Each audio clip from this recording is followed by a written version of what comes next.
हाँ, देखो ये पहला चैप्टर आपका है संयुक्त फलन, कंपोजिट ऑफ फंक्शन। इसमें जो प्रस्तावना है ये पूर्व कक्षाओं में जैसे हमने पढ़ा है संबंध, तो पूर्व कक्षा में संबंध एवं फलन जो पढ़ चुके हैं। तो फलन जो है वो एक प्रकार का विशेष प्रकार का संबंध ही है। और फलन की जो डेफिनेशन है वो इस प्रकार है: समुच्चय ए से समुच्चय बी में फलन या प्रतिचित्रण f एक ऐसा नियम है जिसके अंतर्गत ए के प्रत्येक अवयव का बी के अद्वितीय अवयव से संबंध है। इसमें आपको जो इंडिकेट जो करना है वो ये है कि ए के प्रत्येक अवयव का, यानी ए का कोई अवयव छूटना नहीं चाहिए, और बी के अद्वितीय, अद्वितीय का मतलब है एक और केवल एक अवयव से संबंध होना चाहिए। ए का कोई अवयव छूटना नहीं चाहिए। इसे प्रतीकात्मक रूप से एफ ए से बी द्वारा व्यक्त करते हैं। कुछ बुक्स में ए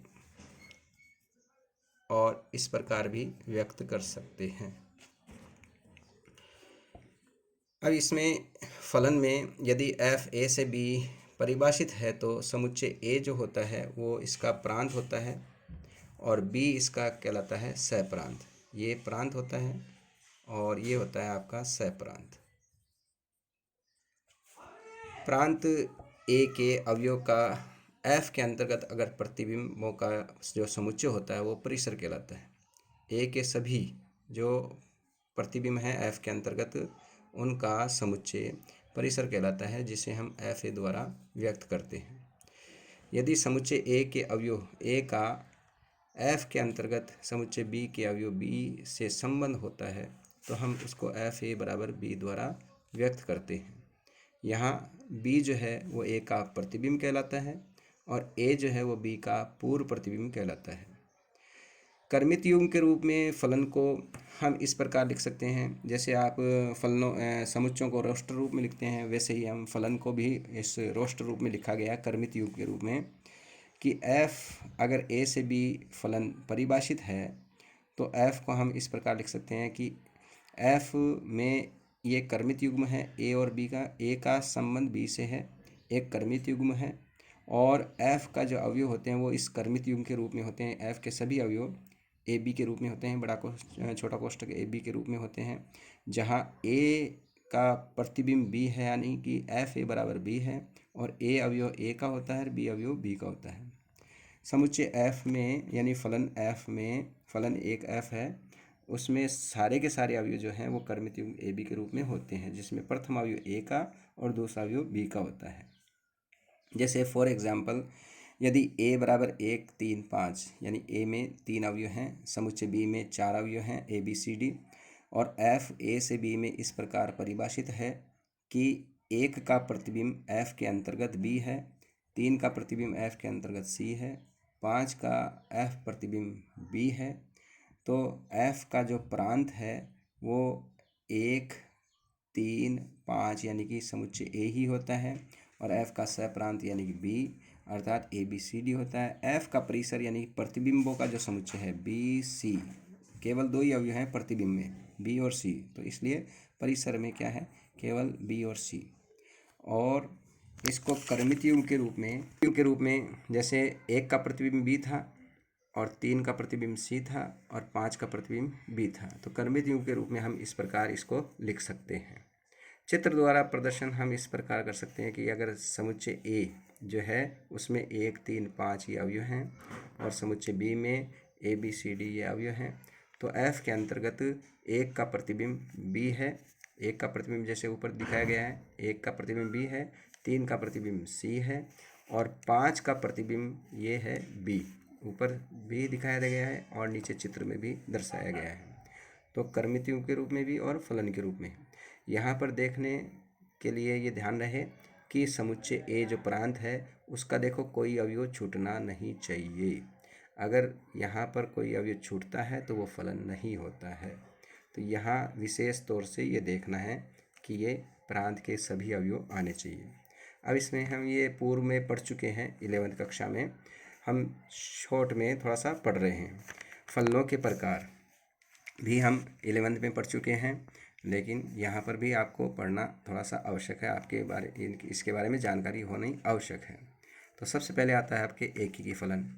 एकीकी फलन की परिभाषा ये है कि फलन ए से बी में एकीकी फलन कहलाता है यदि ए के भिन्न भिन्न अवयवों का समुच्चय बी के भिन्न भिन्न अवयव से संबंध हो। ए के भिन्न भिन्न अवयव अलग अलग अवयव होने चाहिए और उनका समुच्चय बी के भिन्न भिन्न अवयव से संबंध होना चाहिए, तो यह फलन ए से बी में एकीकी फलन कहलाता है। जैसे फॉर एग्जांपल ए और बी, ए के दो अवयव हैं ए और बी, भिन्न भिन्न हैं यानी बराबर नहीं है।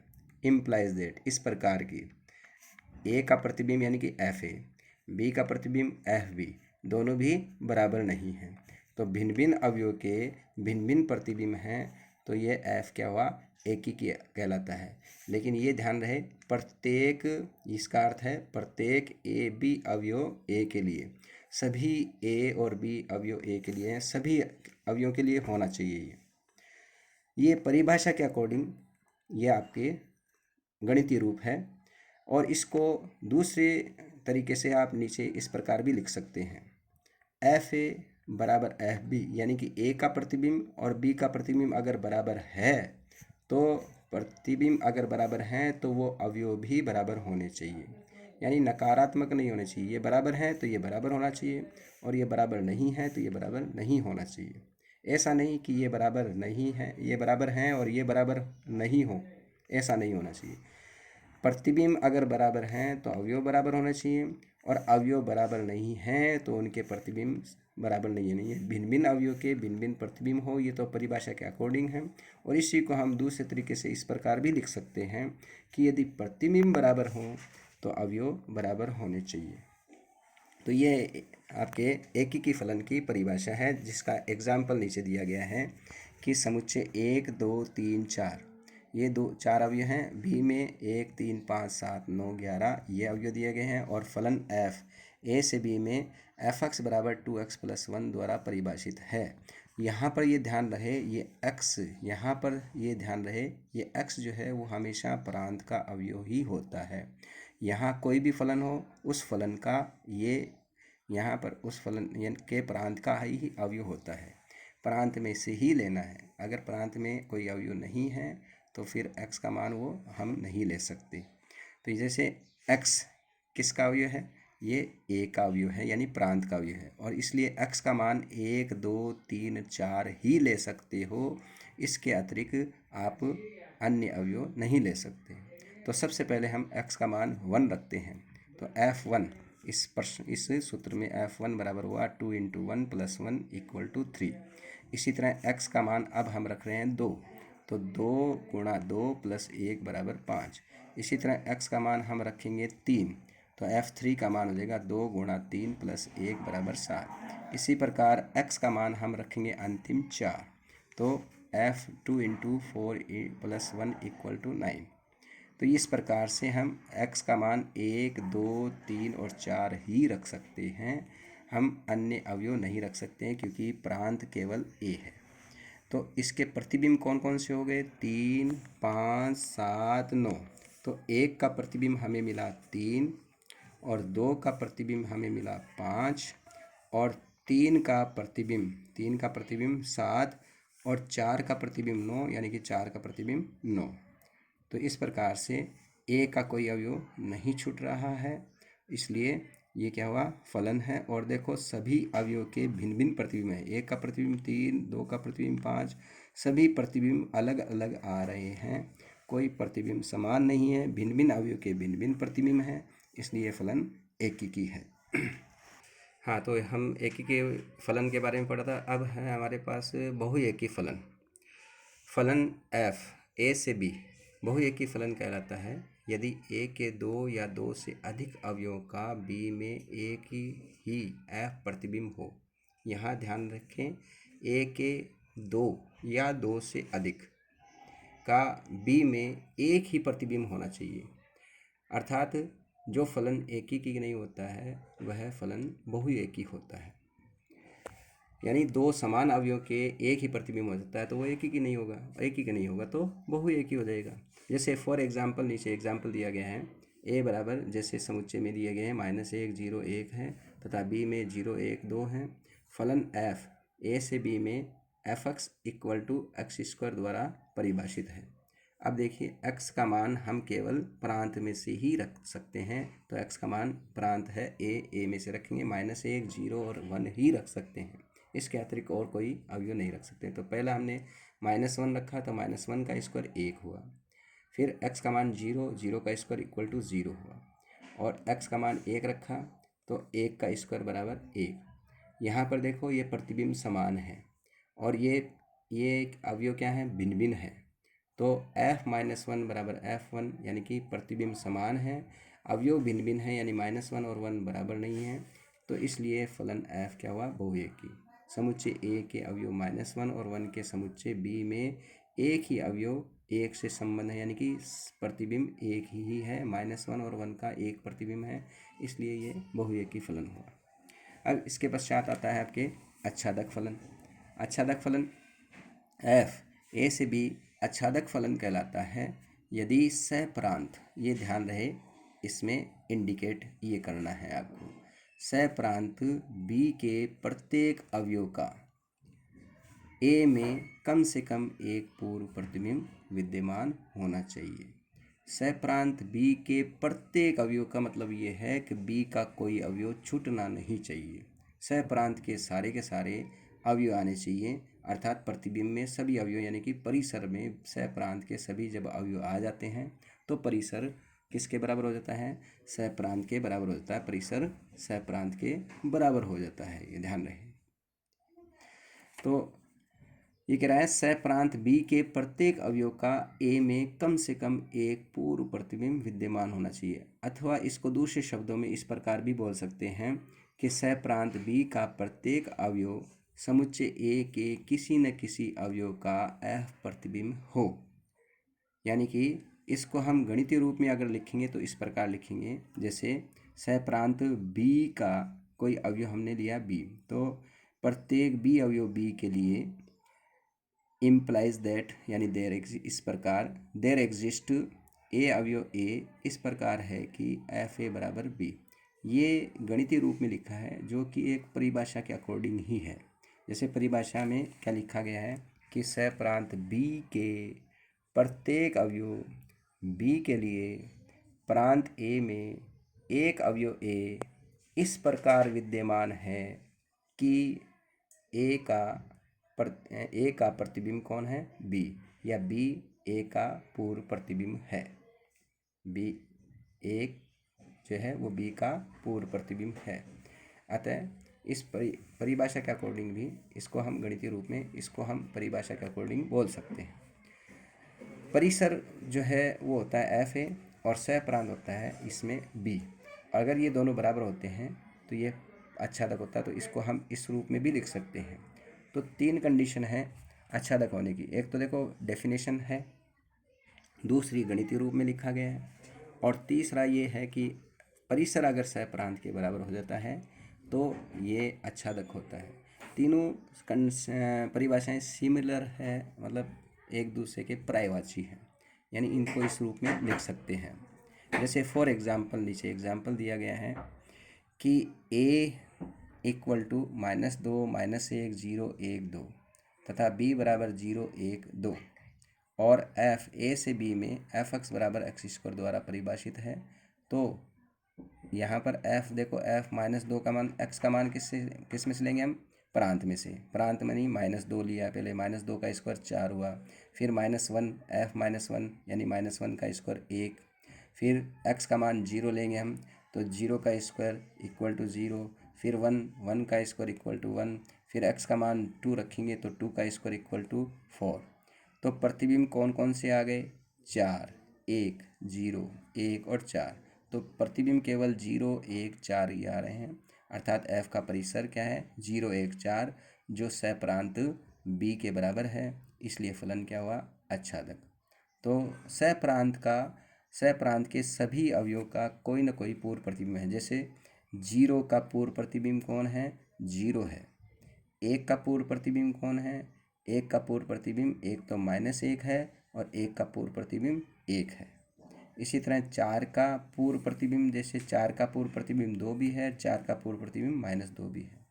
ठीक है, तो यहाँ पर देखो ये फलन को कर्मित युग्म के रूप में लिखा है। इसमें भी देख सकते हो आप कि ये 4 किसका प्रतिबिंब है, -2 का, और 4 2 का भी प्रतिबिंब है। 1 जो है वो 1 और -1 दोनों का प्रतिबिंब है, और 0 का प्रतिबिंब 0 है, 0 का प्रतिबिंब 0। तो इस प्रकार सप्रांत जो है वो परिसर के बराबर है, इसलिए फलन क्या हुआ, आच्छादक। यहाँ सप्रांत के सभी अवयव जो पूर्व में जो कर्मित युग्म के रूप में दिखाया गया है, आच्छादक को हम चित्रानुसार भी दर्शा सकते हैं। देखो -2 का प्रतिबिंब 4 था और 2 का प्रतिबिंब भी 4 था, -1 का प्रतिबिंब 1 और 1 का प्रतिबिंब 1, और 0 का प्रतिबिंब 0 है। तो सप्रांत के सारे अवयव आ रहे हैं प्रतिबिंब में, इसलिए ये फलन क्या हुआ, आच्छादक हुआ। ठीक है, तो यह इस प्रकार से हम देख सकते हैं। फिर उसके पश्चात आता है अंतर्क्षेपी फलन। अंतर्क्षेपी फलन जो आच्छादक फलन नहीं होता है वो अंतर्क्षेपी फलन होता है। तो हम इसको ऐसे भी कह सकते हैं कि वह फलन जो आच्छादक नहीं हो अंतर्क्षेपी होता है। और परिभाषा के अकॉर्डिंग इस प्रकार भी लिख सकते हैं कि फलन f a से b में अंतर्क्षेपी फलन कहलाता है यदि सप्रांत b के कम से कम एक अवयव का a में पूर्व प्रतिबिंब विद्यमान न हो। b के कम से कम एक अवयव का प्रतिबिंब अगर पूर्व प्रतिबिंब विद्यमान नहीं हो तो b का कोई ना कोई अवयव छूटेगा, और जब b का कोई अवयव छूटता है तो वह फलन आच्छादक नहीं होता है। तो अर्थात आच्छादक नहीं होता है, अर्थात वो अंतर्क्षेपी हो जाता है। तो इसको हम इस प्रकार से कह सकते हैं, जो फलन आच्छादक नहीं होता है वो फलन अंतर्क्षेपी होता है। तो मेन जो परिभाषाएं हैं दो है, एक तो है एकीकी और एक है आपके आच्छादक। एकीकी नहीं है तो बहुएकी हो जाएगा, और जो आच्छादक नहीं है वो अंतर्क्षेपी हो जाएगा। जो अंतर्क्षेपी की फलन की जो एग्जाम्पल है वो नीचे दिया गया है आपको, जैसे a बराबर 1 2 3, b बराबर 1 3 5 7, और फलन f a से b में f(x) बराबर 2x + 1 द्वारा परिभाषित है।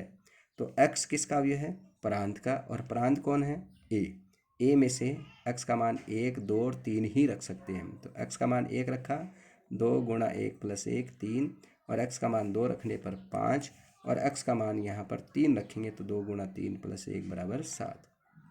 तो इस प्रकार से ये 1 का प्रतिबिंब हुआ 3, 2 का प्रतिबिंब हुआ 5, और 3 का प्रतिबिंब हुआ 7। तो इसको चित्रानुसार अगर हम दर्शाते हैं तो 1 का प्रतिबिंब 3, 2 का प्रतिबिंब 5, 3 का प्रतिबिंब 7। इसमें b का कौन सा अवयव छूट रहा है, 1 जो है वो a के किसी भी अवयव का पूर्व प्रतिबिंब नहीं है।